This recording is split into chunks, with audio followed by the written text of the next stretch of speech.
Hey guys, what's up? Tyler here, and in today's video we're going to be taking a closer look at the Toon Link amiibo. And I actually just picked this guy up last Saturday at Toys R Us, and this is really the first amiibo that I've gotten since Christmas because they're pretty much sold out everywhere. I posted a picture recently online, and it was my situation here at the local Walmart, and all they have is Yoshi and Peach and Kirby, and that's pretty much it. It's a sad situation in Bedford, Pennsylvania, but I went out Tuna to find this guy, and they actually had spots for Bowser, but they were completely sold out. But there were two other Toon Links besides this one, and I did look them over, and I do think this is the best looking one out of them all.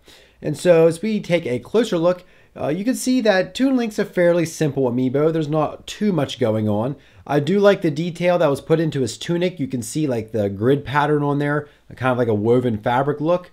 The sheath for his sword's kind of nice. His shield is nice, but on the front you can see the Triforce is a little bit sloppy. There's some brown paint that's supposed to be on the shield, like the base of the shield that actually got onto the actual Triforce part.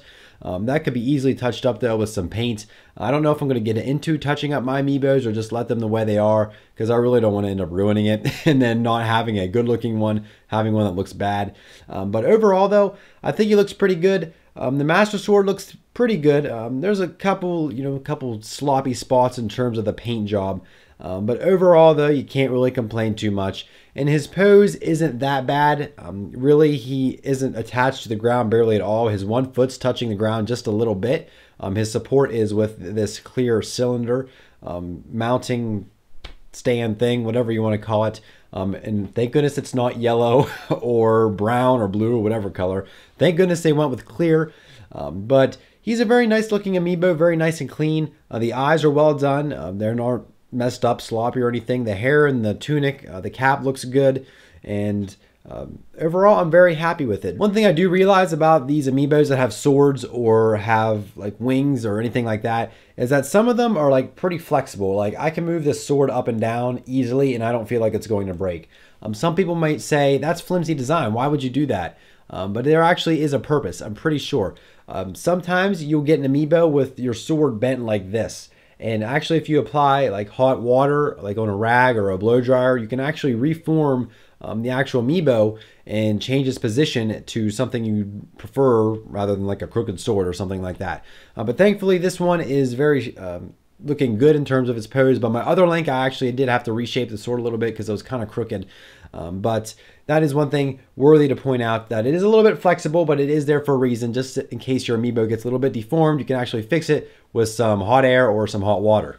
And so Toon Link is probably the hardest one that I found so far, along with Captain Falcon. He was actually pretty rare too. But let me know if you've been able to find Toon Link and where you've been able to find them. Hopefully we can help each other find some amiibos that we're actually looking for down in the comments section below. Toon Link, very nice amiibo, and he will be added to my collection. And I'm still looking for Marth, Wii Fit Trainer, Villager, Little Mac, Pit, Rosalina, Lucario, and there's got all the wave 3 basically. I don't even know if this guy's from wave 1 or not wave 1, wave 2 or 3, I'm not sure. But I'm looking for all of wave 3 and some of wave 2 still. And it's not easy in these rural parts of the United States because you don't get huge shipments. But some people are actually saying that a strike going over in the ports, happening over in the ports on the West Coast, has something to do with the amiibo shortage. I don't think so. But it is a little bit discouraging whenever you see pictures shared online of stores in the Netherlands that have like 10 Marths in stock. They have literally every amiibo there is, and here we are struggling to find like Fox. I mean, it's just ridiculous over here. But the hype is real, and I think Nintendo is a little bit responsible for all of that and creating all this amiibo hysteria. But press on, don't pay $80 for an amiibo. You will find it cheaper somewhere else eventually. And so that has been my Toon Link amiibo close-up look review thing, and also a little bit of a rant on amiibos in general.